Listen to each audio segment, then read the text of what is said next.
नमस्कार, Amar Ujala the bonus में आपका बहुत बहुत स्वागत है। मैं हूं आपके साथ अभिषेक गुप्ता और आप देखना शुरू कर चुके हैं अपना favourite daily show crypto counter. क्या कुछ हुआ है बीते 24 घंटे में क्रिप्टो बाजार में, चलिए फटाफट जानते हैं आज के शो में। कल शाम से शुरू हुआ क्रिप्टो बाजार में गिरावट का दौर आज भी यहां पर जारी रहा है। बिटकॉइन की अगर बात करें करीब 3.25% टूटकर ये $60,785 पर आ गया। वही इथेरियम की बात करें करीब 4.25%, इसमें गिरावट देखने को मिली। 1600 के आसपास ये ट्रेड होता हुआ दिखा। वहीं बीएनबी की अगर बात करें 2.5% से ज्यादा ये टूटा है, $582 पर इसके भाव पहुंच गए। वहीं एक्सआरपी की बात करें 5% की लगभग बड़ी गिरावट इसमें देखने को मिली, $1.10 पर इसके भाव आ गए। सोलाना की अगर बात करें 4.5% ये भी टूटा है, $63 के आसपास इसके भाव पहुंचे। वहीं यूएसडीसी और यूएसडीसी जो है वो यहाँ पर ऑलमोस्ट फ्लैट रेट होते हुए दिखे। पिछले 2 दिनों से इनमें बहुत ज्यादा चेंजेस देखने को नहीं मिले हैं। वहीं अमेरिकी ब्याज दरों में बढ़ोतरी की बढ़ती संभावना ने उन सभी एसेट्स पर दबाव डाला है जिन्हें निवेशक आमतौर पर इन्फ्लेशन या इकोनॉमिक अनसर्टनिटी से हेज के रूप में यहाँ पर देखते हैं। बिटकॉइन के साथ सोना दोनों एक साथ यहाँ पर इन दोनों में गिरावट देखने को मिली है। बाजार में यह धारणा मजबूत हुई है कि मजबूत अमेरिकी आर्थिक आंकड़ों और संभावित महंगाई दबावों के चलते फेडरल रिजर्व इस साल के अंत तक ब्याज दरें बढ़ा सकता है। ऊंची ब्याज दरें निवेशकों को नकदी और बॉन्ड जैसे आय देने वाले साधनों की ओर आकर्षित करती हैं, जिससे सोना और बिटकॉइन जैसी नॉन यील्डिंग एसेट्स की मांग घटती है। हाल के दिनों में क्रिप्टो बाजार पहले से ही दबाव में था। बिटकॉइन में कमजोरी, ईटीएफ में आउटफ्लो और रिस्की एसेट्स से निवेशकों की जो दूरी है उसने यहां पर गिरावट को और बढ़ाया है। दूसरी ओर सोना भी उच्च ब्याज दरों की आशंका और बदलते निवेश रुझान की वजह से कमजोर पड़ा है। मुख्य संदेश यह है कि फिलहाल बाजार में सुरक्षित निवेश की पारंपरिक धारणा भी चुनौती झेल रही है। अगर ब्याज दर बढ़ोतरी की उम्मीदें बनी रहती हैं तो सोना और बिटकॉइन दोनों पर नियर टर्म में दबाव जारी रह सकता है। वहीं पिछले साल अगस्त में एरिक ट्रंप और डोनाल्ड ट्रंप जूनियर काफी उत्साहित नजर आए थे। दोनों न्यूयॉर्क स्थित नैस्डैक स्टॉक एक्सचेंज पहुंचे थे, जहां उन्होंने एक रिलेटिवली कम चर्चित पब्लिक कंपनी ऑल्ट 5 सिग्मा के साथ नई व्यावसायिक साझेदारी का जश्न मनाया था। इस साझेदारी का उद्देश्य निवेशकों को ट्रंप परिवार समर्थित एक क्रिप्टो करेंसी तक आसान पहुंच अवेलेबल कराना था। इस समझौते के तहत ऑल्ट 5 ने वर्ल्ड लिबर्टी फाइनेंशियल से $1.5 अरब मूल्य के क्रिप्टो टोकन खरीदे थे। करीब 10 महीने बाद कंपनी की जो सिचुएशन है वो पूरी तरह से बदल चुकी है। अब ऑल्ट 5 सिग्मा गंभीर संकट में फंस गई है। अब AI फाइनेंशियल कॉर्प नाम से कारोबार कर रही कंपनी ने निवेशकों को चेतावनी दी है कि उसके लिए भविष्य में कारोबार जारी रखना जो होगा वो मुश्किल हो सकता है। कंपनी का शेयर अगस्त 2024 के $8.97 से गिरकर जून 2025 में मात्र 66 सेंट रह गया है, यानी करीब 93% की यहां पर बड़ी गिरावट देखने को मिली है। कंपनी को नैस्डैक से डिलिस्ट होने की भी यहां पर खतरा महसूस हो रहा है। दूसरी ओर इस सौदे से ट्रंप परिवार को बड़ा वित्तीय लाभ मिला था।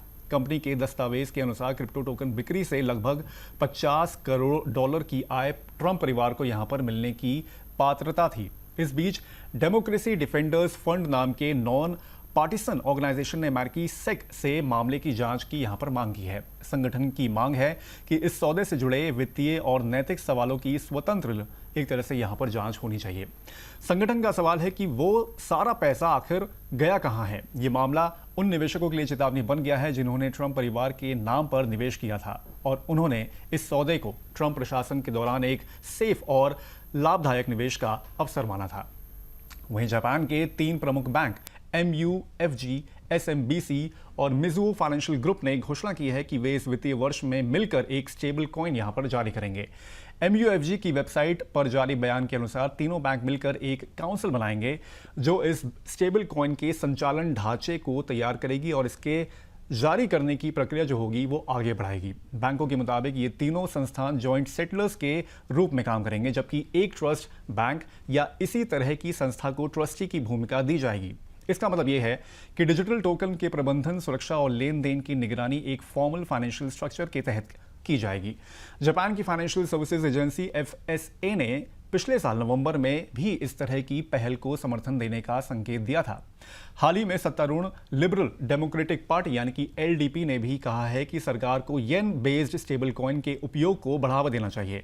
वैश्विक स्तर पर इस बाजार में अमेरिकी डॉलर आधारित स्टेबल कॉइन का ज्यादा दबदबा है, खासकर टेथर का USDT और सर्कल इंटरनेट का USDC। इनकी कुल मिलाकर करीब 84% बाजार हिस्सेदारी है। इसके मुकाबले जापानी येन पर आधारित स्टेबल कॉइन अभी बहुत छोटे स्तर पर हैं। पूरे स्टेबल कॉइन बाजार करीब $311 अरब में येन आधारित टोकन का हिस्सा $50 मिलियन से भी कम है। सबसे प्रमुख उदाहरण JPYC है, जिसका मार्केट कैप लगभग $18 मिलियन है। इसे टोक्यो स्थित फिनटेक कंपनी JPYC इनकॉर्पोरेशन जारी करती है। उधर क्रिप्टो और स्पोर्ट्स बेटिंग प्लेटफॉर्म whale.io ने 2026 फीफा वर्ल्ड कप को ध्यान में रखते हुए अपने नए प्रेडिक्शन मार्केट्स लॉन्च किए हैं। इस नए फीचर के जरिए यूजर्स अब सीधे मैचों के नतीजों पर प्रेडिक्शन करके रिवॉर्ड जीत सकेंगे। कंपनी ने इस लॉन्च के साथ ही कुल $90,000 के प्राइस पूल की घोषणा की है, जिसमें 40,000 USDC रेफल और 5 हफ्तों तक चलने वाले $10,000 साप्ताहिक स्पोर्ट्स टूर्नामेंट शामिल हैं। whale.io का कहना है कि ये नया सिस्टम यूजर्स को एक नया, आसान और पारदर्शी तरीके से वर्ल्ड कप मैचों पर प्रेडिक्शन करने की सुविधा देगा। चाहे कोई सामान्य फुटबॉल फैन हो या फिर कोई अनुभवी प्रेडिक्टर, सभी इस प्लेटफॉर्म पर हिस्सा ले सकते हैं और अपनी खेल समझ के आधार पर रिवॉर्ड कमा सकते हैं। इस नए फीचर के जरिए 2026 फीफा वर्ल्ड कप के मैचों पर सीधे प्लेटफॉर्म के भीतर ही प्रेडिक्शन मार्केट अवेलेबल होंगे, जिससे यूजर्स को अलग अलग साइट्स पर जाने की जरूरत नहीं पड़ेगी। लॉन्च के मौके पर कंपनी ने 40,000 USDC डॉलर का एक खास रेफरल भी शुरू किया है, जो सभी वर्ल्ड कप प्रेडिक्शन मार्केट प्रतिभागियों के लिए खुला है। प्रेडिक्शन मार्केट का आसान भाषा में समझें, अगर उसको थोड़ा सा और क्लियर समझें, तो ये एक ऐसा सिस्टम होता है जिसमें यूजर किसी घटना, जैसे कि फुटबॉल मैच का ही परिणाम ले लीजिए, उस पर अनुमान लगाते हैं। अगर उनका अनुमान सही निकलता है तो उन्हें रिवॉर्ड मिलता है। whale.io का दावा है कि ये मॉडल न केवल मनोरंजन को बढ़ाता है, बल्कि फैंस को बड़े स्पोर्ट्स इवेंट के साथ ज्यादा इंटरैक्टिव तरीके से जोड़ता भी है।